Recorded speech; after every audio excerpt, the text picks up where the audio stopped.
और खबर गाजीपुर से, जहां समाजवादी पार्टी के नेता स्वामी प्रसाद मौर्य ने फिर जहर उगला है। प्राण प्रतिष्ठा समारोह पर सवाल उठाए हैं और प्राण प्रतिष्ठा कार्यक्रम बीजेपी का निजी कार्यक्रम, ये स्वामी प्रसाद मौर्य ने कहा।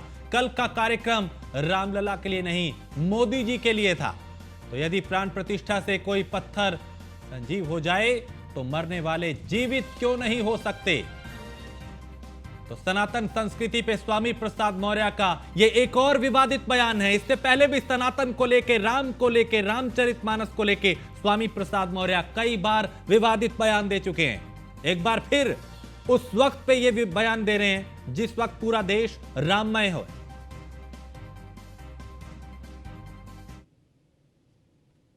अब तो कभी कोई भी जा सकता है, क्योंकि कल जो भी कार्यक्रम हुआ वो भारतीय जनता पार्टी का निजी कार्यक्रम था। इसीलिए सभी राजनीतिक पार्टी के नेताओं ने उससे दूरी बनाई थी। अब तो आम जनता भी जा सकती है और अन्य सभी लोग जा सकते हैं, तो कोई रोक टोक भी नहीं। जो भगवान के रूप में स्थापित है और भगवान सबका भला करता है, सबका कल्याण करता है, उसके अंदर हम प्राण प्रतिष्ठा करने वाले कौन है?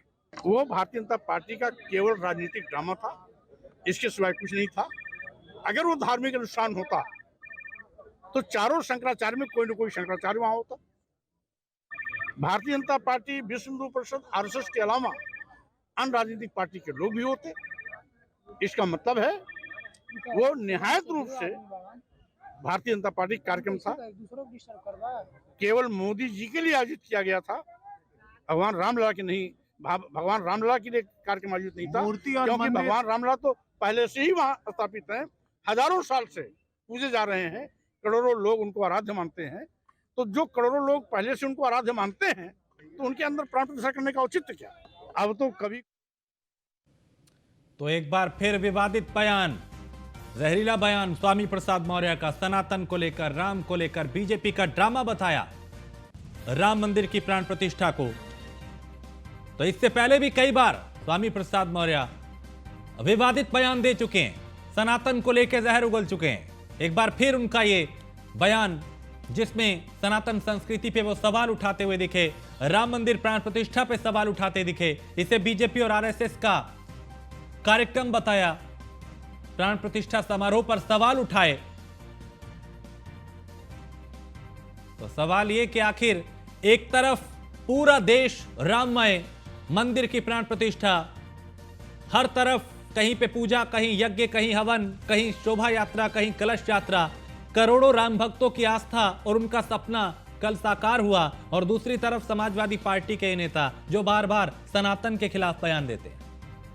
आसिफ अंसारी हमारे संवाददाता इस खबर पे ज्यादा जानकारी के साथ। आसिफ, एक तरफ पूरा देश प्राण प्रतिष्ठा के साथ राममय है, दूसरी तरफ स्वामी प्रसाद मौर्य का ये फिर सनातन को लेकर बयान।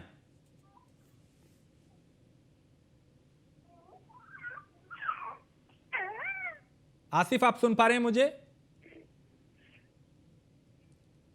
मेरी आवाज अभी आसिफ तक ठीक से नहीं पहुंच पा रही, फिर कोशिश करेंगे संपर्क और वो बता पाए वहां पे कि किस तरीके से ये बयान जो है, इसके चूंकि कई मायने निकलेंगे। और ऐसे वक्त पे जब पूरे हिंदुत्व की लहर है, सनातन की बात हो रही है, राम की बात हो रही है, राम मंदिर की बात हो रही है, अयोध्या का जिक्र हो रहा है, बदली हुई अयोध्या, सबरी हुई अयोध्या, अलौकिक अयोध्या, दिव्य अयोध्या, उस अयोध्या को लेकर, उस राम मंदिर को लेकर, उस प्राण प्रतिष्ठा को लेकर सवाल उठाना कहीं ना कहीं समाजवादी पार्टी को ही कटघरे में खड़ा करेगा। आसिफ, आवाज मिल रही है आपको? जी जी आसिफ, सवाल ये कि एक तरफ पूरा देश राममय, दूसरी तरफ स्वामी प्रसाद मौर्य का फिर सनातन को लेकर ये जहरीला बयान। बिल्कुल, कल देखा जाए तो अयोध्या में कल जो कार्यक्रम था उसको लेकर स्वामी प्रसाद निजी कार्यक्रम में आज गाजीपुर पहुंचे थे, इसलिए राजनीतिक पार्टियों में दूरी बनाए रखे थे। आज वो फिर सुर्खियों में छाए हैं स्वामी प्रसाद मौर्य, जिसको लेकर आज भगवान के रूप में संपादी उनके अंदर प्रतिष्ठा के रूप में स्वामी प्रसाद मौर्य तमाम सुर्खियों में अपना बयान जारी किए हैं। चलिए, बहुत शुक्रिया आसिफ जानकारी के लिए।